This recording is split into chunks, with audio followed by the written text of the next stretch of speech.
ঈশা আর মৌমিতার মুখে ঝামা ঘষে দিয়ে শাড়ির কথার ইভেন্ট জমিয়ে দিল পর্ণা। হ্যাঁ বন্ধুরা, নিমফুলের মধু সিরিয়ালে আজকের পর্বে তোমরা এরকমটাই দেখতে পাবে।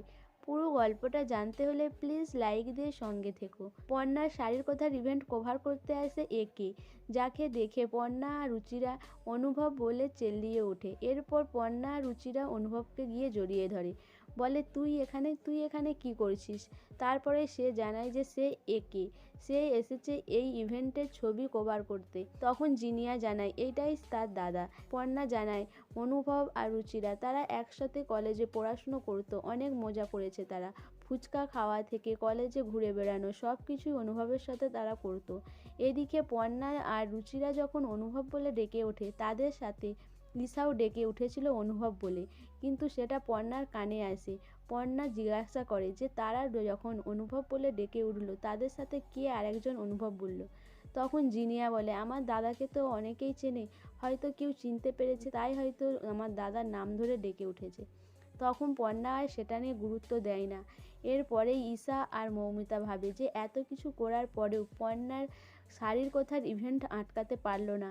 ছবি তোলার লোক তো চলেই আসলো। মৌমিতা ঈশাকে বলে ঈশা আমরা তো কিছুই করতে পারলাম না। ঈশা বলে আমার কানের কাছে ঘ্যান ঘ্যান না করে নিজে তো বুদ্ধি খাটাতে পারো, নিজে তো কিছুই পারো না। এরপর মৌমিতা বলে ঠিক আছে আমি করে দেখাবো আমি কি পারি আর না পারি। এই বলে মৌমিতা ওখান থেকে চলে যায়। ঈশা ভাবে যে মৌমিতাদি কি আদৌ কিছু করতে পারবে, বলে তো গেল। পর্ণার সাথে অনুভবকে দেখে সৃজনের মনে মনে রাগ হয় যে পর্ণার কি শুধু ছেলেই বন্ধু, আর কি কোনো বন্ধু নেই, এর সব ছেলে বন্ধুই হতে হয়। এই ইভেন্টটা হয়ে যাক, তারপরে একে আমি তাড়িয়ে ছাড়বো।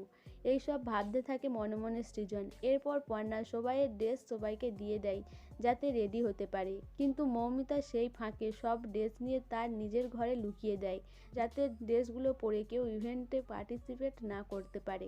এদিকে ঈশা ভাবে যে মৌমিতাদি কোথায় গেল, কিছু কি করতে পেরেছে, আদৌ কি ইভেন্টটা হবে।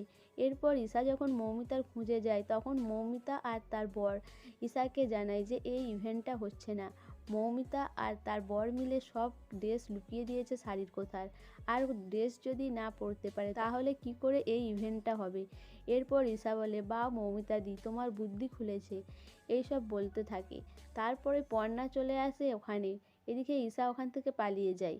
পর্ণা মৌমিতাকে বলে কি দিদি এখনও রেডি হওনি কেন, এবার তো ইভেন্ট শুরু হবে। এদিকে সৃজনও অ্যানাউন্স করতে থাকে ইভেন্টের ব্যাপারে। তখনই মৌমিতা বলে কি হলো ব্যাপারটা। পর্ণা বলে আমি সব জানতাম, তুমি আমাদের ড্রেসগুলো নিয়ে লুকিয়ে দিয়েছিলে তোমার ঘরে, কিন্তু আমি সেইগুলো নিয়ে আবার সবার ঘরে ঘরে দিয়ে দিয়েছি। তুমি যাও, তোমাদের ড্রেসটাও তোমাদের ঘরে আছে, তোমার দিকেও তো পার্টিসিপেট করতে হবে। মৌমিতা বলে আমি তো কিছুই বুঝলাম না। তখন পর্ণা ঘটনাটা বলে যে মৌমিতা যখন ড্রেসগুলো লুকোচ্ছিল, তখন রুচিরা আর পর্ণা তারা বাইরে থেকে সব কিছু খেয়াল করেছিল, আর তারা সব দেখে ফেলেছিল।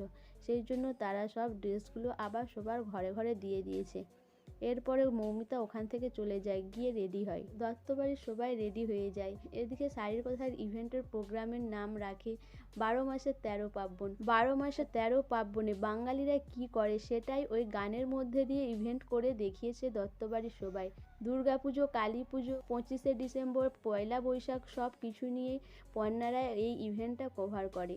মৌমিতা আর ঈশা পর্ণার এই ইভেন্ট কিছুতেই বন্ধ করতে পারলো না। পর্ণা সাকসেসফুল হলো তার ইভেন্টে।